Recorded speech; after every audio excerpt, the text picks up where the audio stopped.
وَإِذْ يَرْفَعُ إِبْرَاهِيمُ الْقَوَاعِدَ مِنَ الْبَيْتِ وَإِسْمَاعِيلُ رَبَّنَا تَقَبَّلْ مِنَّا إِنَّكَ أَنْتَ السَّمِيعُ الْعَلِيمُ۔ السلام علیکم ورحمۃ اللہ وبرکاتہ۔ محترم ناظرین،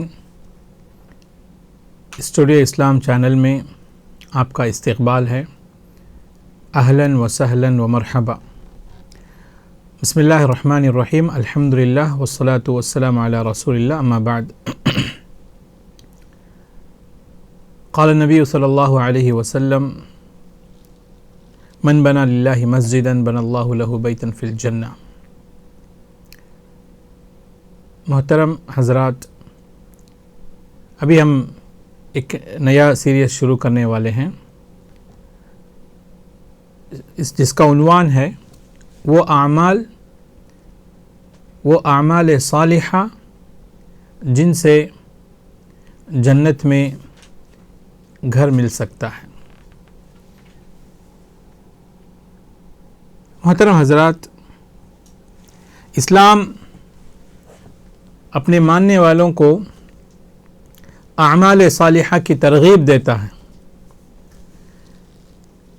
اور ہمارے جو اعمال ہیں وہ فرائض اور نوافل، اس کی دو قسمیں بتائی جاتی ہیں۔ فرائض کے علاوہ بھی نوافل کا اہتمام کرنا یہ ازحد ضروری ہے، کیونکہ اس کے بہت سارے فائدے ہیں۔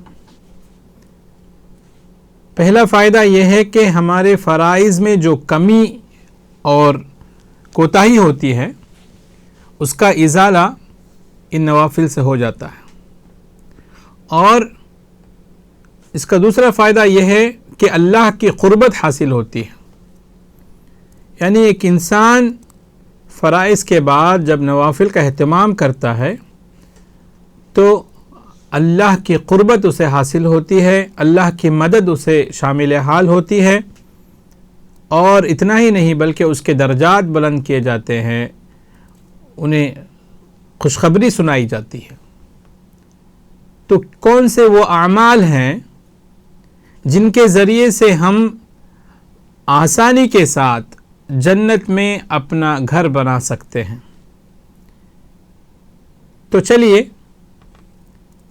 پہلا عمل جس کے بارے میں اللہ کے نبی صلی اللہ علیہ وسلم نے یہ بشارت دی کہ ایسا عمل کرنے سے اللہ سبحانہ و تعالی جنت میں ہمارے لیے ایک گھر نصیب کرے گا، وہ ہے سنن رواتب کا اہتمام کرنا۔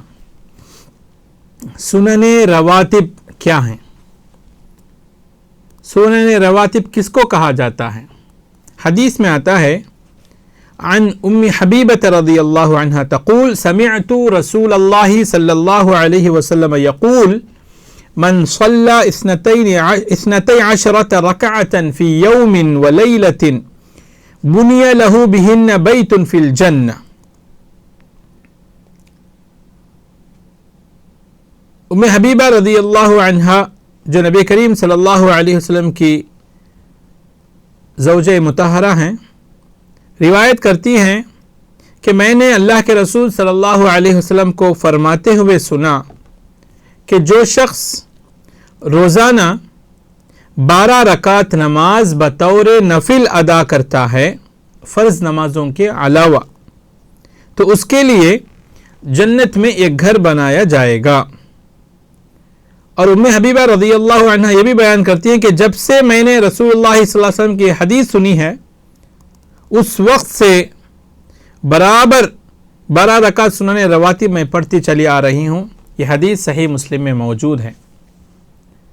تو محترم حضرات، پہلی بات ہمیں یہ جان لینا چاہیے کہ فرائض اس کا الگ ہی مقام ہے، اس کا الگ ہی مرتبہ ہے۔ نوافل کبھی فرائض کا مقام حاصل نہیں کر سکتے۔ اللہ نے ہم پر جو عبادتیں فرض کی ہیں اس کا جو ہے کبھی اس کا مقام نوافل کو نہیں مل سکتا، اتنی زیادہ اہمیت کے حامل ہیں یہ فرائض کی عبادت ہے۔ تو اس پر عمل کرنا اور اس کی پابندی کرنا ہر مسلمان پر ضروری ہے، واجب ہے، اسی لیے اس کو واجبات یا فرائض کہا جاتا ہے۔ فرائض کا مطلب ایسی عبادتیں جن کے کرنے سے ثواب ملتا ہے اور جن کے چھوڑنے سے عذاب ملتا ہے۔ یثاب فاعلہ ویعاقب تارکہ، فرض عبادتیں، واجب عبادتیں وہ ہیں جن کے کرنے سے ثواب ملتا ہے اور جس کے چھوڑنے سے عذاب کی دھمکی دی گئی ہے۔ لیکن نوافل کی بات ایسی نہیں ہے۔ نوافل کا مطلب جس کے کرنے سے ثواب ہے، چھوڑنے سے عذاب نہیں ہے، لیکن اس کا یہ مطلب نہیں ہے کہ ہم اس کو نہ ہی کریں۔ اگر کوئی فرائض کا اہتمام کرتا ہے تو کیا گارنٹی مل سکتی ہے کہ وہ اپنے فرائض کو مکمل 100% خشوع اور خضوع کے ساتھ وہ جو ہے اس کو مکمل کرے گا؟ تو لہٰذا ہمیں چاہیے کہ فرض نمازوں کے علاوہ، فرض عبادتوں کے علاوہ نفل عبادتوں کا بھی اہتمام کریں۔ خاص طور سے یہ جو سنن رواتب جس کو کہا جاتا ہے، یہ 12 رکعت نمازیں جو ہیں اس کا اہتمام ضروری ہے۔ کون سی ہیں یہ 12 رکعت نماز؟ یعنی ہم لوگ فرض نماز تو 17 رکعت ادا کرتے ہیں، اس کے علاوہ 12 رکعتیں کون سی ہیں؟ فجر سے پہلے 2 رکعت، ظہر سے پہلے 4 رکعت، ظہر کے بعد 2 رکعت، مغرب کے بعد 2 رکعت اور عشاء کے بعد 2 رکعت۔ اس کو سنن مؤکدہ بھی کہا جاتا ہے۔ لہذا ان سنتوں کا اہتمام کرنے سے اللہ کی قربت حاصل ہوتی ہے، اللہ کی خوشنودی اور رضامندی حاصل ہوتی ہے، اور اللہ سبحانہ و تعالی ہم سے راضی ہو جاتے ہیں، جس کی بدولت ہمیں جنت میں ہمارے لیے اعزاز اور مرتبے کے طور پر اللہ سبحانہ و تعالی ہمارے لیے جنت میں ایک عالیشان گھر بنا کر دیتا ہے۔ تو لہذا ہمیں چاہیے کہ ہم اس کا اہتمام کریں۔ دنیا میں ہم دیکھتے ہیں کہ ہم جو ہے گھر بنانے کے لیے کتنی تکلیف جھیلنا پڑتا ہے، کتنی تکلیفوں کو برداشت کرنا پڑتا ہے۔ یہ گھر بنانا یہ گویا ایک انسان کی زندگی کا نچوڑ سمجھا جاتا ہے۔ اپنی کمائی کو، اپنی ساری کمائی اس میں جو ہے انسان اپنے گھر بنانے میں لٹا دیتا ہے، کیونکہ گھر ایک ایسی چیز ہوتی ہے جس سے انسان کو سکون ملتا ہے۔ لہٰذا اپنی حفاظت اور اپنے گھر والوں کی حفاظت کے لیے، اپنا سکون اور اپنے گھر والوں کے سکون کے لیے ایک اچھا سا گھر بنانا ہر ایک انسان کا ایک ارادہ ہوتا ہے، اس کا ایک مقصد ہوتا ہے۔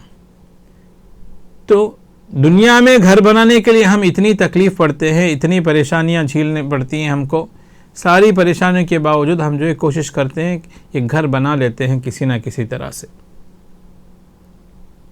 لیکن جو ہماری اخروی زندگی ہے، جو ہمیشہ کی زندگی ہے، جو دائمی زندگی ہے، اس کے لیے بھی ہمیں فکر کرنا ضروری ہے، کیونکہ وہی زندگی ہمارے لیے آخرت میں ہمیشہ ہمیشہ کے لیے رہنے والی ہے۔ تو لہذا فنا ہونے والی زندگی کے لیے ہم نے بہت ساری کوششیں کی ہیں، تو ہمیں چاہیے کہ ابدی زندگی کے لیے بھی ہم کچھ کوشش کریں، اور لہذا ذخیرے کے طور پر جو ہے ہم ایسے اعمال کا اہتمام کریں جس سے اللہ راضی ہو اور ہمارے لیے جنت میں ایک اونچا مقام اور جو ہے اچھا عالیشان گھر اللہ ہمارے لیے عطا کرے۔ تو لہذا اس بات کی ضرورت ہے کہ ہم فرض نمازوں کے علاوہ بھی ان سنن رواتب اور اس کے علاوہ بھی باقی نوافل کا اہتمام کریں۔ اللہ سبحانہ و تعالی مجھے اور آپ کو اس بات کی توفیق دے، آمین۔ وآخر دعوانا ان الحمد للہ رب العالمین، والسلام علیکم ورحمۃ اللہ وبرکاتہ۔